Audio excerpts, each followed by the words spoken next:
reçu beaucoup de questions.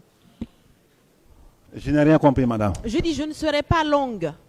Je ferai en sorte d'être très courte dans mes questions. D'accord, Parce que madame. depuis ce matin, on vous a posé beaucoup de questions. Oui, je suis militaire. Monsieur Camara, est-ce que vous aviez un bureau au camp Alpha Yaya?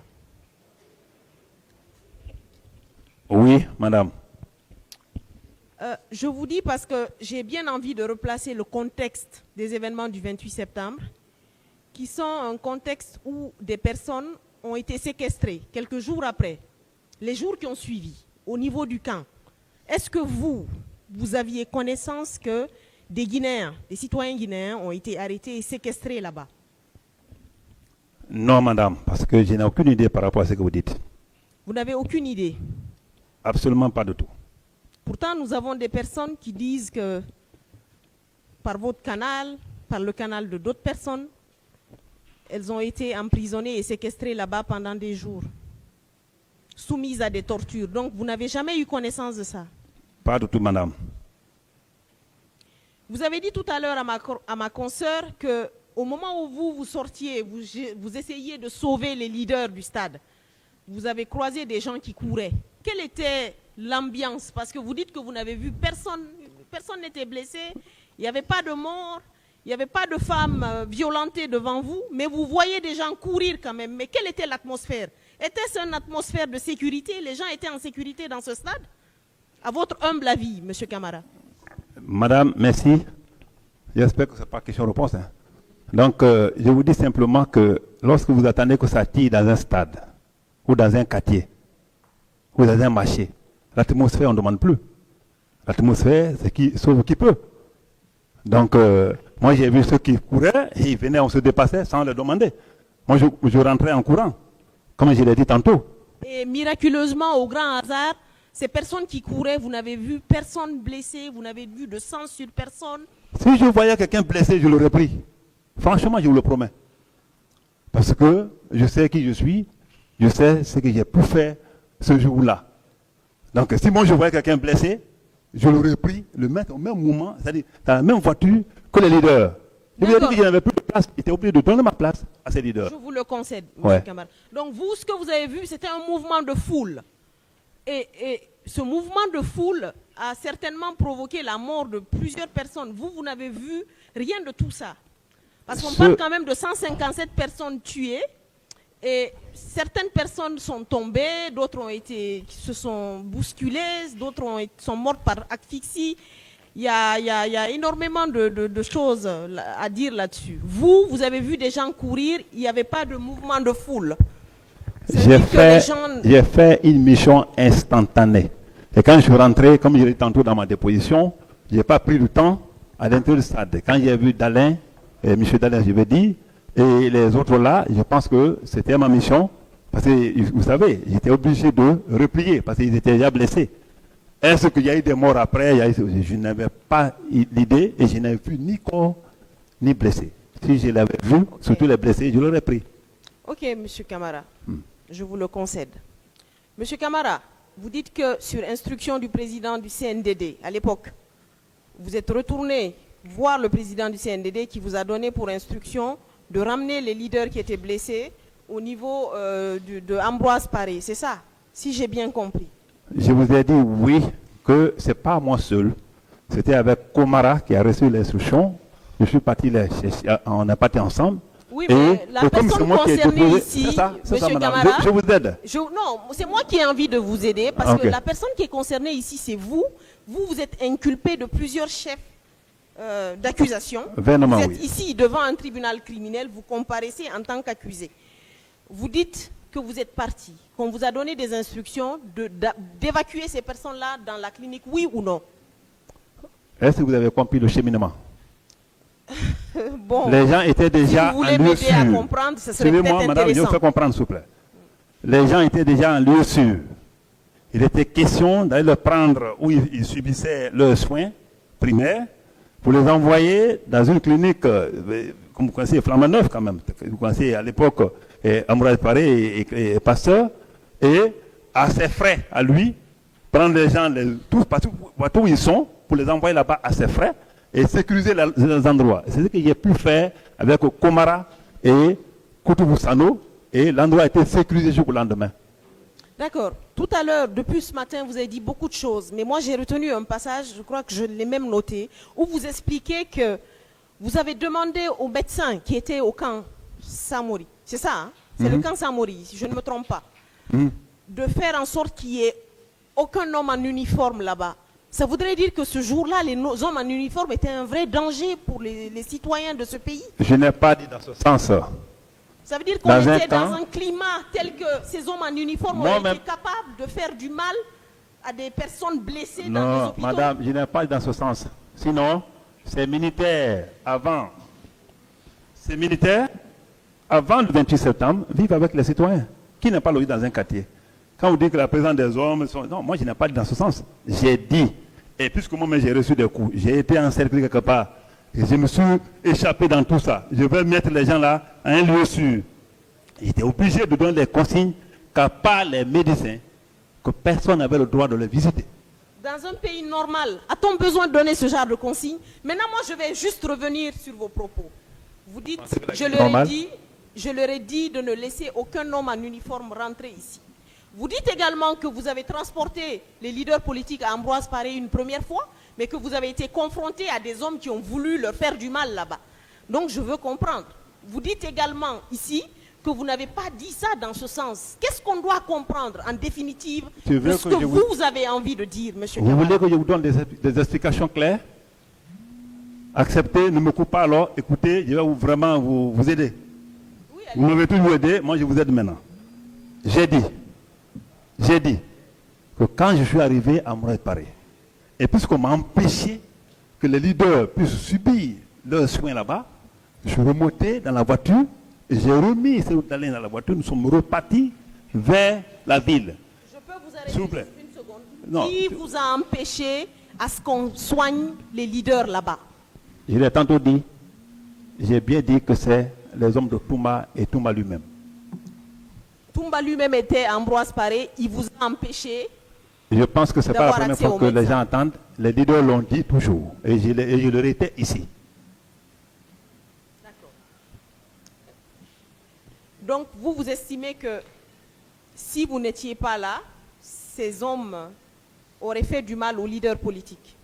C'est ça? Je ne savais pas son intention, mais du fait que de tenter de nous empêcher de le traiter, ça sous-entend beaucoup de choses. Donc pour moi, il fallait les enlever là parce que je ne pouvais pas résister. Hein. Je ne pouvais pas résister. J'étais obligé d'obéir et prendre la voiture, continuer avec eux et au camp Samori, hein, où ils ont été placés à un lieu sûr pour les soins. Monsieur Kamara, j'ai quand même un problème de raisonnement. Je vais revenir là-dessus. Ça va être ma dernière question, ma toute dernière question. C'est, vous dites que sur instruction du président du CNDD, vous avez ramené les gens dans un hôpital où ils seraient mieux traités. Mais vous dites également que vous êtes allé au stade sans instruction du président du CNDD, c'est ça? Non, vous confondez tout. Non, pas du tout, monsieur. Vous êtes un homme en uniforme. Madame, et les hommes en uniforme, madame, en général ouais, ne fonctionnent que sur les instructions. Laissez-moi vous éclairer la partie. Certainement, vous ne l'avez pas compris. Je vous éclaire la partie. J'ai bien dit que je n'ai reçu aucun ordre. Et ce jour, je n'étais pas sorti pour une mission quelconque. Je quittais mon bureau. C'est la dernière question que vous avez posée. Laissez-moi vous éclaircir la partie d'abord. Je quittais mon bureau, je partais en ville, à mon domicile à Dixie d'ici. Où chaque matin, j'y passe pour faire prendre un peu le bain, chercher à déjeuner comme d'habitude et repartir. C'est en ce moment-là, c'est sur ce trajet que j'ai vu ces foules-là, comme je vous ai expliqué. Et pour l'esplanade du stade, vous avez compris. Je n'ai reçu aucun ordre de capitaine d'Addis, mais ce qui est sûr, quand tout s'est passé comme ça, je suis remonté de faire le constat de ce que j'ai vu.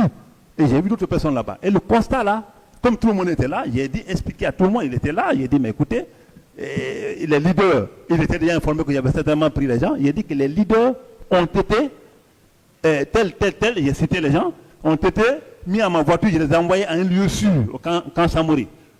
Ils ont des instructions là-bas, je les ai dit, la session est difficile, aucun militaire n'a le droit de leur fréquenter. Parce que jusqu'à preuve de contraire, à pas du moment où ils étaient dans ma voiture, à pas du moment où j'ai cheminé avec eux pour le mettre là-bas, ils étaient sous ma responsabilité. Donc, pratiquement, c'est à ce niveau-là qu'il a dit au Premier ministre Komara, au ministre des Affaires religieuses, d'aller vers ces leaders avec moi pour leur dire qu'ils demandent à ce que ces gens-là aillent, qu'on les accompagne à la clinique Pasteur à ses frais, aux frais du président. Et cette première notre mission a commencé. Je partais avec le Premier ministre Komara, le ministre et le secrétaire général de la Ligue de Koutoubou Sano.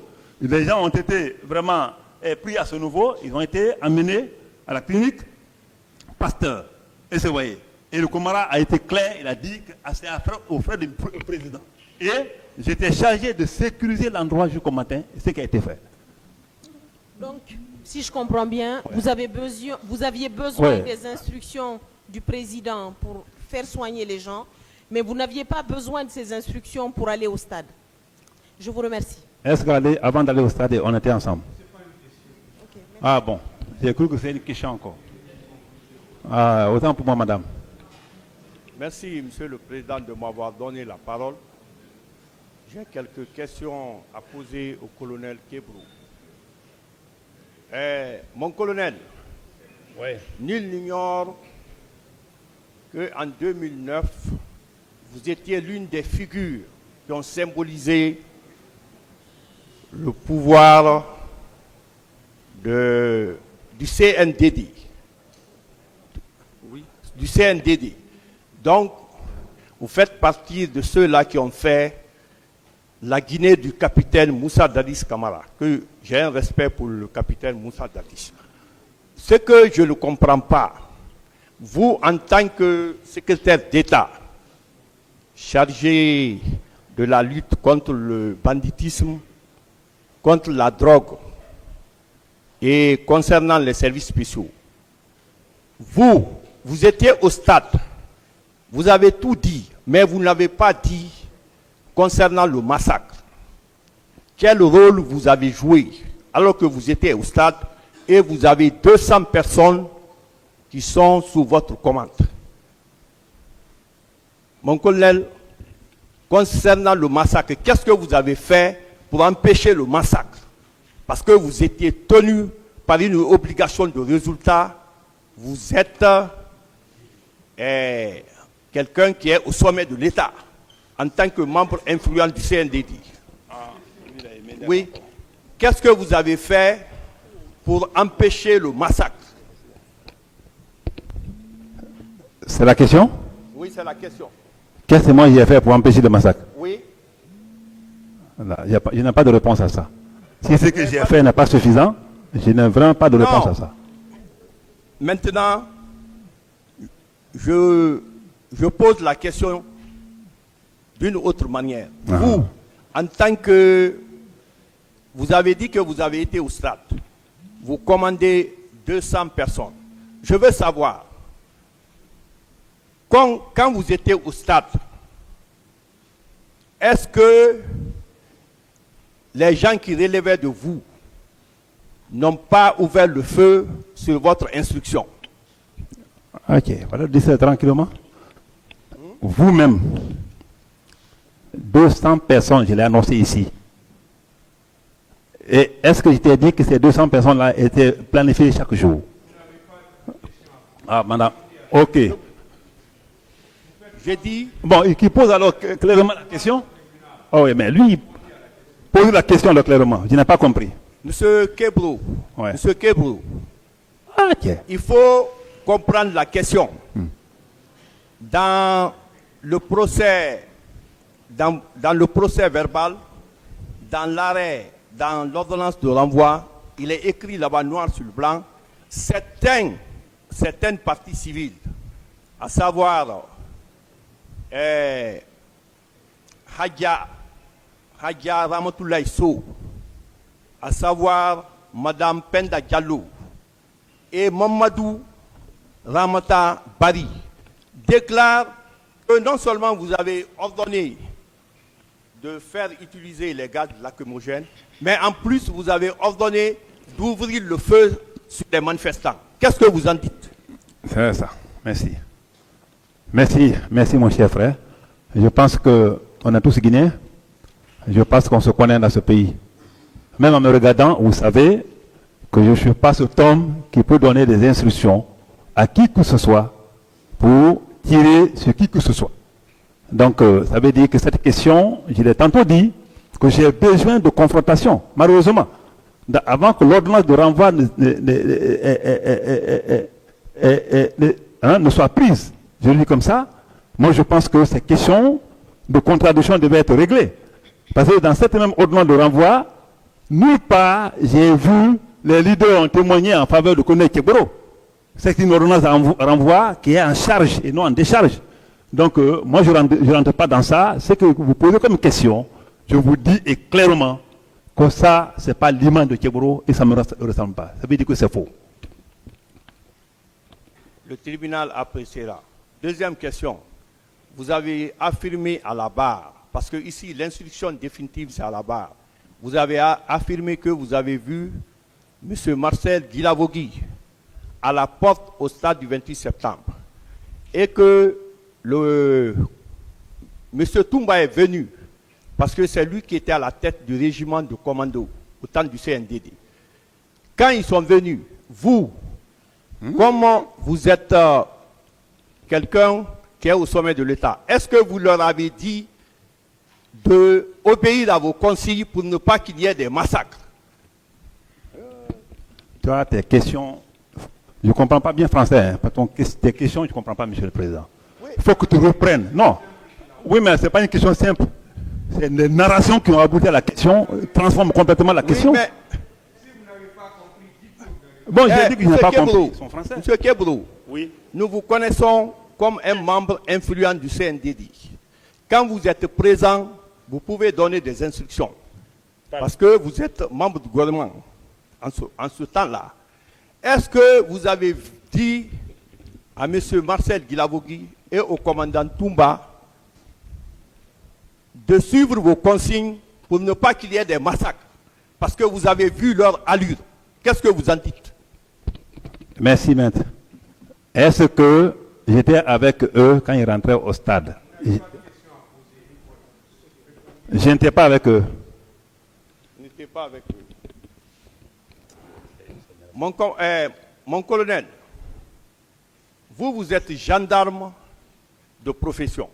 Parce que quand vous avez décliné votre identité, vous avez dit que vous êtes gendarme.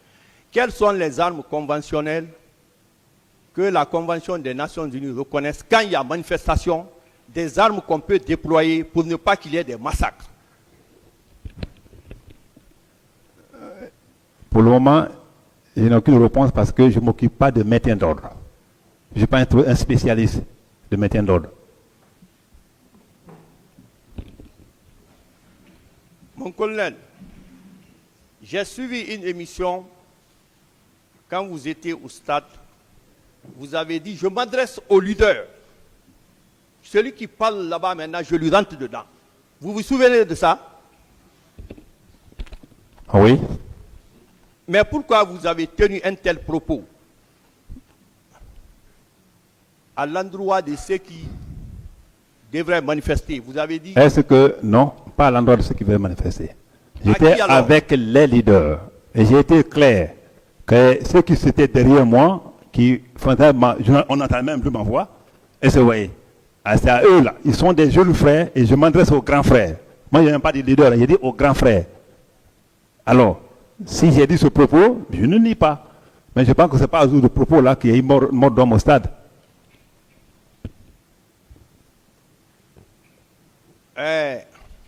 Mon colonel, quand il y a eu de massacre, après le massacre le 28 septembre, pourquoi des dispositions n'ont pas été prises pour mettre hors d'état de nuire les auteurs ou les présumés auteurs pour montrer votre bonne foi par rapport au massacre, malgré la présence de la Commission nationale et de la Commission internationale? Cela ne relève pas de ma compétence. Cela ne relève pas de votre compétence. Mais vous pouvez proposer parce que vous étiez membre du CNDD. À l'époque, tout le monde sait la célébrité du colonel à l'époque, de la lutte contre la drogue. Parce que pourquoi le président Moussa Dadis Camara, il est président, mais il y a des cadres, il a ses ministres, il a des cadres qui l'entourent. Ceux-ci peuvent faire des propositions. Pourquoi vous n'avez pas proposé, pourquoi vous n'avez pas arrêté sur le coup ceux qui ont fait le massacre pour se dédouaner aujourd'hui? Je vous ai dit, ceux qui ont fait ou ceux qui prétendent ou les présumés auteurs, que je ne connais pas jusqu'après où je suis arrêté là, je vous dis simplement qu'ils ne relèvent pas de moi. Et mieux que ça, je n'étais pas le seul membre du CNDD. Donc mieux, c'est de poser cette question-là à l'ensemble des membres du CNDD. Ok, ma dernière question. Vous avez, dans votre narration des faits, vous avez parlé du commandant Toumba. Pour dire que vous avez envoyé les leaders à la clinique Pasteur et que ce n'était pas de son goût parce qu'il voulait vous empêcher. Mais je voudrais vous faire savoir qu'il y aura confrontation entre vous deux pour que le tribunal tire au clair la vérité. Ma dernière question, M. Kebro, est-ce que vous avez opté pour la dénégation systématique des faits? Est-ce que? Je dis, vous avez opté pour la dénégation systématique des faits, mais je vous informe que les témoins vont comparaître pour donner cette version. Je ne comprends pas. Monsieur Kebro. Je n'ai pas compris ta question. Il faut continuer.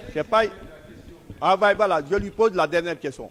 Monsieur Kebro, vous avez dit à la police de libérer certains manifestants et que cette police-là ne relevait pas de vous. Est-ce que cela ne voudrait pas dire que vous étiez habilité à donner des ordres sur le terrain? Certes, vous n'avez pas suivi mon intervention. J'ai été clair. Oui. J'ai dit, même les propos que tu viens de dire là, ça c'est les propos qui sont venus comme ça avec les pouvoirs des jeunes qui étaient venus derrière moi. Monsieur le Président, ces propos que tu viens de dire là, j'ai fait allusion à tes propos, tout ça c'est venu. Mais en la fin, la conclusion de mon entretien avec le leader, c'est ce qui compte. Et c'était opportun là-bas, parce qu'ils ont demandé, c'est Selou, et là il s'est Dalin qui a demandé. Et c'était important que nous fassions aussitôt un commencement d'exécution par rapport à notre engagement, qui était de libérer les gens qui s'y sont arrêtés, et en même temps, eux, ils vont vers le militant pour remettre en cause la marche, et lendemain ou les jours suivants, ils vont le faire. Dans cette convention qui s'est passée entre nous, je pense que c'est dans ce sillage-là que j'ai voulu faire plaisir. Et quand j'ai dit aux policiers, ce n'était pas avec un ordre sec, comme mon père le disait, que l'eau chaude tue et l'eau froide aussi tue. C'est une manière de leur dire, monsieur, on est là tout ce temps, je pense que pour une question de paix, il faut vraiment, et de compréhension, il faut libérer ces gens-là comme ils ont demandé. Et c'est ce qui a été fait. Je pense qu'il n'y a pas d'outrage à ça. Merci, Monsieur le Président, de m'avoir donné la parole.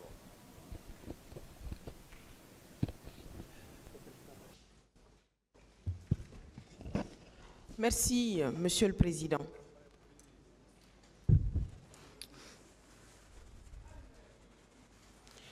Monsieur Guy Lavogui,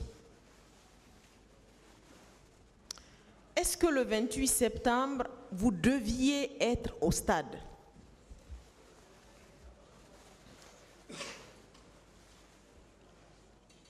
Bon, ça c'est à l'accoutumée, c'est la stratégie que Dadis avait fait, qu'il nous a habitués à ça quand ils sont le maire à la recherche. C'est pourquoi je me suis rendu à sa recherche. Et vous aviez vu Dadis au stade? Bon, personnellement, je ne l'ai pas vu. Mais pourquoi alors vous êtes rentré au stade? Oui, je suis rentré au stade parce que j'ai vu des dispositifs qui sont rentrés au stade, pour moi, il est parmi. Et quand vous êtes rentré, qu'est-ce qui est devenu ce dispositif que vous aviez vu? Ce dispositif a disparu à un moment donné. Hein. Quelle a été votre attitude quand vous avez remarqué que ce dispositif finalement n'existe pas? Bon, je n'ai pas fait assez de temps au stade, donc je n'ai pas pu prendre des dispositions concernant cet état. Vous êtes rentré au stade. Était-ce un meeting du président Dadis? Vous dites? Je dis, dans le stade, est-ce que c'était un meeting du président de la République? Parce que vous étiez de la garde présidentielle. Oui, ce n'est pas un meeting du président Dadis, mais il avait prétendu de s'y rendre. C'est ce qui a motivé, quand on a vu la cortège, et quand je l'ai vu aussi personnellement, c'est ce qui m'a motivé de sortir. Mais, Monsieur Guilavogui, vous saviez que le président n'avait pas sa place à cet endroit. Est-ce que vous, au moins votre bon sens, vous avez guidé dans... Oh, c'est maintenant que je me suis rendu compte à ça. Pour vous, le président pouvait aller partout, même dans un lieu où il n'était pas le bienvenu. C'est ce qu'il avait dit depuis le matin. Et l'état dans lequel il était le matin, est-ce que vous pensiez que cet état était normal? C'était pas normal, hein? C'était pas normal du tout, parce qu'il ne faut pas être agité à cette sorte. Monsieur Guilavogui, est-ce que le fait de vous rendre au stade ce jour-là, d'avoir vu un dispositif de la garde présidentielle, le fait qu'il y avait des bérets rouges au stade et qu'il y ait eu des crimes au stade, est-ce que cela n'implique pas, vous, votre responsabilité? Cela n'implique pas ma responsabilité parce que je ne suis pas commandant de la garde présidentielle et ni un chef-section, je suis qu'un simple garde-corps. Il y a environ 30 à 45 minutes, vous avez dit ici que vous étiez prêt à sauver un de vos frères d'armes qui était, je ne sais pas, un certain Jeannot ou je ne sais pas, Sankara ou je ne sais pas. Sankara, voilà, je me rappelle. Vous étiez prêt à sauver quelqu'un qui était militaire comme vous, mais vous n'étiez pas prêt à sauver des Guinéens au stade? Bon, ce n'est pas les mêmes événements, ce n'est pas les mêmes faits, ce n'est pas sur le même terrain, et ce n'est pas les mêmes conditions. Monsieur Guilavogui, vous êtes donc plus sensible au sort d'un de vos frères d'armes que de Guinéens qui étaient au stade, qui étaient les mains nues? Vous êtes plus sensible, vous êtes plus dans les prédispositions de sauver un militaire de surcroît, quelqu'un de la garde présidentielle comme vous, que de sauver des Guinéens qui étaient au stade. Ils m'ont posé la situation de destin. J'ai dit, si j'étais là, j'allais intervenir. Justement, M. Guilavogui, le fait que vous utilisiez le « si » est extrêmement important. Aujourd'hui, on est devant un tribunal criminel. Vous dites, si j'étais là... Ça, c'est le 3 décembre. Voilà, ok, c'est le 3 décembre, mais le 28 septembre, il n'y a pas de supposition à faire. Vous étiez là. Non. Non, le 28 septembre, vous étiez au stade. Ouais, ça, c'est autre chose. Non, M. Guilavogui. Le 3 décembre, ne confondez pas. Non, on ne confond pas. Finalement, quelle est la question? La question, c'est... Pourquoi M. Guilavogui est beaucoup plus sensible au fait de sauver un de ses frères d'armes que de sauver des vies humaines ce jour-là? C'est ça la question, Monsieur le Président. Sauver vie humaine, je crois bien. J'ai beaucoup parlé de ma présence au stade et mon comportement au stade. Si vous n'avez pas pu prendre attention, que référez-vous à mes anciennes déclarations du lundi, depuis lundi? Vous savez, vous avez plusieurs déclarations. Hein. Vous avez vos déclarations de la semaine dernière, vous avez vos déclarations d'il y a 7 ou 8 mois, M. Guilavogui. Ma déclaration du lundi passé, prenez cela. M. Guilavogui, je repose encore ma question. Vous étiez au stade. Pourquoi vous n'avez sauvé aucun Guinéen ce jour-là? Selon vous? Oui, mais pas selon moi. Vous l'avez dit ici. Selon vous, c'est ce que j'ai pu faire, c'est ce que j'ai expliqué. Je ne peux pas, vous ne pouvez pas tordre mon doigt de dire ce que vous voulez que je dise. Je ne vais pas dire des contre-vérités à ma propre personne. D'accord. On va quand même peut-être revenir un peu en arrière. Vous dites que vous étiez au stade. Ce jour-là, est-ce que vous pouviez sauver au moins une seule personne dans le stade? Je n'ai pas de réponse pour ça.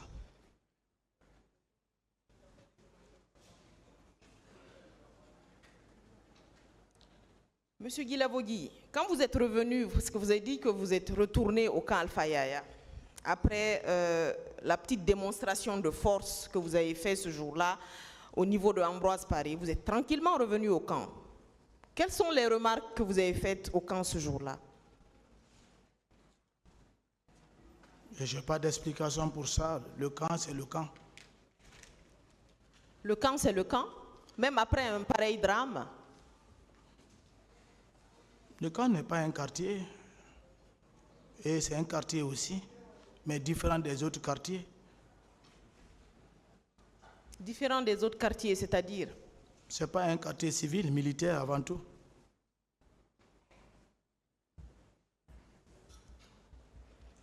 Monsieur Guilavogui, je vous ai posé une question ici il y a quelques mois, de savoir si c'est le président de la République qui vous avait donné des instructions pour aller massacrer au stade. Vous avez répondu avec beaucoup de véhémence et de conviction ce jour-là. Vous avez dit ici que le président de la République ne peut pas faire ça. Vous avez même dit non, non, un président ne peut pas faire ça. Je vous repose la même question aujourd'hui parce que, voilà, apparemment vous êtes dans la peau d'un autre aujourd'hui, ou en tout cas depuis la semaine dernière. Je vous repose la question.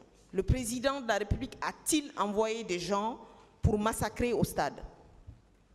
Bon, le mot massacrer est très important. J'ai réexpliqué. Je dis, un soldat qui n'a pas le niveau de formation, quand il l'envoie dans une mission, il peut faire des bêtises. Et c'est toi qui l'as envoyé, tu en es responsable. Parce que tu sais qu'on ne peut pas envoyer un soldat qui n'a pas de formation mûre et des bleus à ses faits. C'est ça. C'est ça, c'est-à-dire, monsieur Guilavogui? C'est ma réponse. Je n'ai pas bien saisi votre réponse. Je dis, oui, et je réitère, que le camp Kalia n'était pas fait pour une mission de tel genre.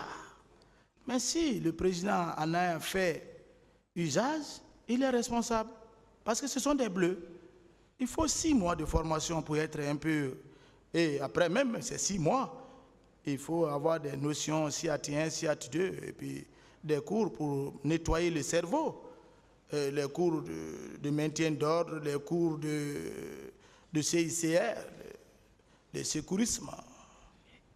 Ok, monsieur Guilavogui, ok, vous avez eu la chance d'avoir tous ces cours-là, hein? Le cours de maintien d'ordre, de droit international humanitaire, vous avez eu cette chance-là? On n'a pas eu tellement, mais on s'est adapté. Et est-ce que vous avez appliqué ces cours-là quand vous étiez dans l'intérieur du stade? Est-ce que vous avez mis en place un corridor de sécurité pour protéger les citoyens qui étaient là? Si j'étais accompagné des éléments, j'allais le faire, mais j'étais seul. Et vous n'avez pas pu sauver même une seule personne à l'intérieur du stade? Je l'ai parlé, ce que j'ai pu faire, j'ai déjà expliqué ça, je ne reviens plus sur ça. Qu'est-ce que vous avez pu faire? Je n'ai plus de réponse pour ça. Monsieur Guilavogui, avez-vous été un acteur du massacre? C'est les mêmes questions, j'ai plus de réponse, j'ai déjà répondu ça.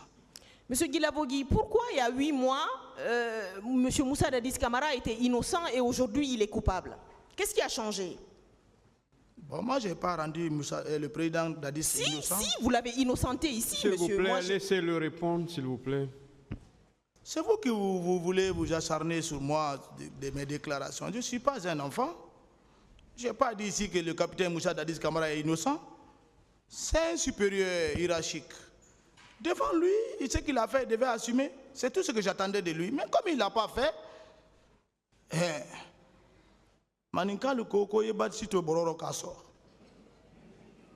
Si vous voulez parler dans une autre langue que le français, Ok. voilà, vous demandez qu'on fasse venir un interprète, s'il vous plaît, parce que tout le monde ne comprend pas ce que vous Voilà. dites. Je dis, quand le féticheur, quand tu as un parce que je ne médicament parle dans le pas. sac, il faut le laisser dans le sac et tu l'adores. Tu donnes ce que tu dois lui donner.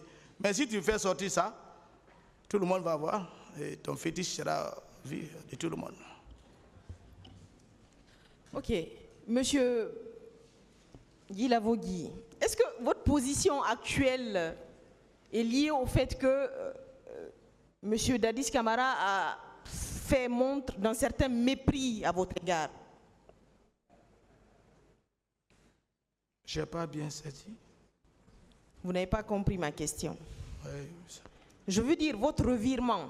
C'est-à-dire que vous êtes passé ici il y a 8 mois, vous avez dit qu'un président de la République ne peut pas envoyer des gens au stade massacrer sa population. Moi, c'est la réponse que vous m'avez donnée ici il y a 8 mois. Aujourd'hui, vous dites que c'est sa responsabilité, il doit assumer sa responsabilité. Moi, je n'ai pas dit ça. Vous n'avez pas dit ça. D'accord. Vous n'avez pas non plus dit ici tout de suite que c'était sa responsabilité. Madame, il devrait assumer sa responsabilité. Maître, je suis en train de répondre à vos questions. Posez-moi des questions. Monsieur Guy Lavogui, votre revirement est-il lié au mépris que Monsieur Dadis Camara a à votre égard? Bon, s'il y avait mépris, depuis le départ, j'allais faire ce que je suis en train de faire. Pourtant, vous avez dit dans vos Le déclarations mépris a ici, commencé longtemps, avant même le 28 septembre. Ce n'est pas lié à ça. Je suis un homme avant tout, hein, je réfléchis. Il y a le temps pour toutes choses. Il y a un temps pour dire la vérité.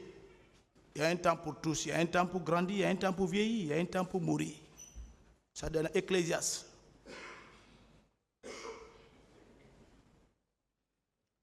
Ok, Monsieur Guy Lavogui, d'accord, on va suivre votre logique. Vous êtes allé au stade, il y avait une garde parallèle qui a commis des crimes.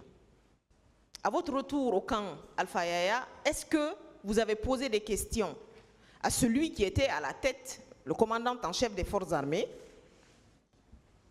sur ce qui s'est passé?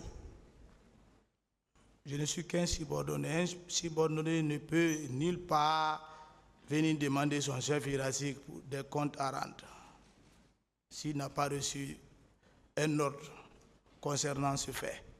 C'est l'indiscipline, cela. Et je ne suis pas un soldat indiscipliné. C'est donc qu'il a envoyé, ce sont eux qui l'ont rendu compte, ce sont eux qui discutaient avec. Monsieur Guy Lavogui, il y a eu plusieurs semaines après le massacre, beaucoup de choses dites qui ont été dites dans les médias, notamment sur la responsabilité de la garde présidentielle. Et vous, vous étiez membre de la garde présidentielle. Même à ce moment-là, vous n'avez pas senti le besoin de comprendre ce qui s'était passé au stade, parce que, étant de la garde présidentielle, votre responsabilité, tôt ou tard, aurait pu être mise en cause. Ça, c'est Dieu qui le sait, mais moi, je ne suis pas responsable de la garde présidentielle, je suis qu'un subordonné. Mais vous êtes là aujourd'hui devant ce tribunal en quelle qualité? C'est le destin. Et le tribunal appréciera. D'accord. Monsieur le Président, je n'ai plus d'autres questions. Merci, Monsieur le Président. Monsieur